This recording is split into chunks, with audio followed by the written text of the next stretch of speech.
विकसित भारत म्हणून ज्या वेळेला आपण पाहतो की त्या समाजाला या ठिकाणी न्याय देण्याचा सातत्यपूर्व काम केला, मग SC असेल, NT असेल, SC असेल, OBC असेल, मायनॉरिटी असेल, नॉन BC असेल, या सर्व घटकाला न्याय देण्याच्या माध्यमातून पंतप्रधान नरेंद्र मोदी साहेब यांनी या ठिकाणी काम करताना आपण पाहिलेलं आहे. डॉक्टर बाबासाहेब आंबेडकरांचा सन्मान वाढावा या दृष्टिकोनातून आपण पंचतीर्थ म्हणून केंद्र सरकारने घोषित केलं आणि त्याचबरोबर आदिवासी समाजाचे भगवान बिरसा मुंडा यांचा देखील सन्मान करून त्या समाजाची उन्नती करण्याच्या दृष्टिकोनातून पंतप्रधान नरेंद्र मोदी साहेब यांनी पावले उचलली. Sardar Vallabhbhai Patel Statue of Unity याच्या माध्यमातून जगातील सर्वात मोठी उंच मूर्ती या ठिकाणी बनवण्याचं काम त्यांनी केलं.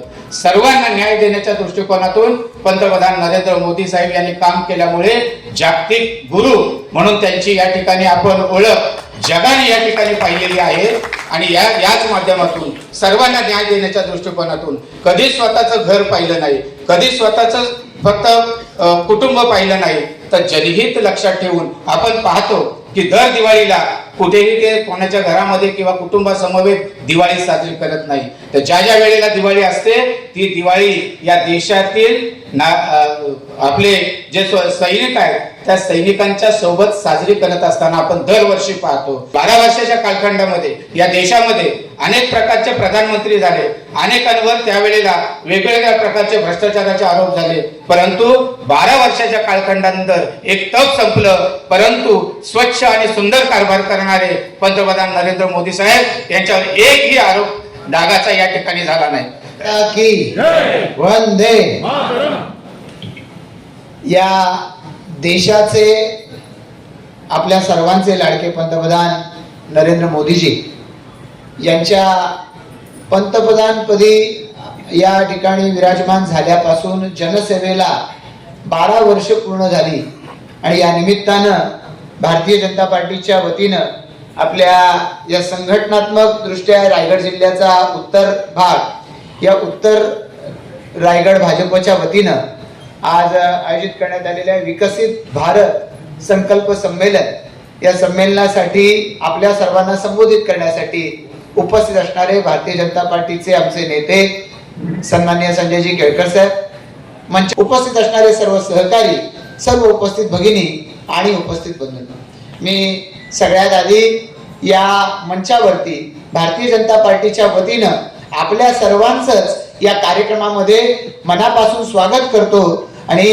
या देशाला पुढे नेण्यासाठी एक नेता गेल्या 12 वर्षापासून अहर्निश झटतोय आणि त्याच्या प्रयत्नाला आपापल्या परीनं आपापल्या क्षेत्रामध्ये आपण आपल्या कामाच्या रूपानं जोड देत आहे, त्याबद्दल आपल्या सगळ्यांचं मनापासून आभार देखील व्यक्त करतो.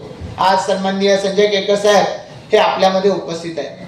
संजय केळकर साहेबांनी भारतीय जनता पार्टीचा स्थापनेपासूनचा प्रवास पाहिलेला आहे आणि भारतीय जनता पार्टी विशेषत्वानं या कोकणामध्ये रुजावी या दृष्टिकोनातून प्रत्येक तालुक्यामध्ये गावागावांमध्ये जाऊन प्रवास केलेला आहे आणि भारतीय जनता पार्टी वाढवण्याच्यासाठी प्रयत्न केलेला आहे. आणि ते तर निश्चितपणे अधोरेखित करतील की ज्याच्याकडे परमार्थ आहे ते आपल्याला दुसऱ्याकरता पेरायचंय, अशा प्रकारचा माणूसच हे करू शकतो.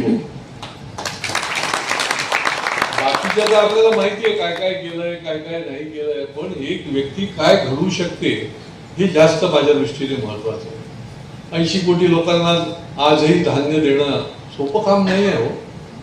सगळी आर्थिक रचना करायची, आमच्या महिलांच्या करता विशेष लक्ष ठेवून त्या ठिकाणी गॅसची जोडणी देणं, निरनिराळ्या माध्यमातून शौचालय निर्माण करणं 40-50 वर्षात का नाही झालं.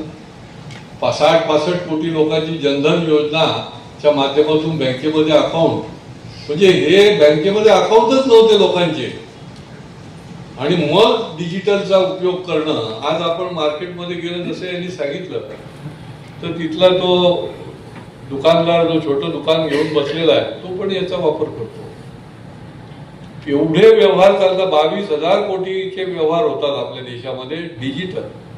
खिशामध्ये पैसे नकोत, चोरी व्हायचं काही संबंधच नाही.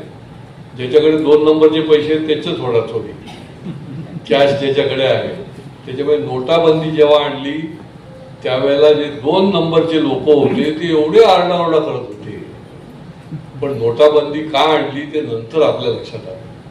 मोदीजींनी का आणली नोटबंदी, आणि त्याच्यामुळे अशा पद्धतीनं दूरदर्शी विचार करणारं नेतृत्व जे आपल्याला मिळालं ते मोदीजींच्या रूपाने मिळालं. त्याच्यामुळे आपण आपल्याला भाग्यवान समजू. आणि इंडियाचं नाव घेतल्यानंतर देखील ते आपल्याकडे कुतूहलाने परदेशातली मंडळी जी आहे ती बघतात. परदेशातली लोक इंडियामध्ये यायची देखील संख्या वाढलेली आपल्याला बघायला मिळेल. आणि त्याच्यामुळे केवळ सुधारणा नाही तर दुसऱ्या जगातल्या लोकांचा आपल्याकडे बघण्याचा दृष्टी आणि दृष्टिकोनच बदलून गेलेला आहे की भारत एक काहीतरी अभिनव असा देश दिसतोय. या इथली लोक जी आहेत ती वेगळीच दिसतात आणि वेगळ्या पद्धतीने या ठिकाणी यांनी प्रगती केलेली आहे. ज्या वेळेला बाकीचे राष्ट्र जे आहेत ते अडचणीत आहेत, ज्या युरोपियन कंट्रीने, ज्या इंग्लंडने 2/3 जगावर राज्य केलं, त्या ठिकाणी आपण जाऊन जर बघितलं तर काय परिस्थिती आपल्याला बघायला मिळते. आणि सगळ्या अडचणीच्या काळामध्ये देखील देशाला टिकून धरणं नव्हे तर पुढे नेणं, अशा काळामध्ये वेगवेगळ्या युक्त्या क्लुप्त्या वापरून, विविध योजना वापरून, हे सर्वात कठीण काम आहे.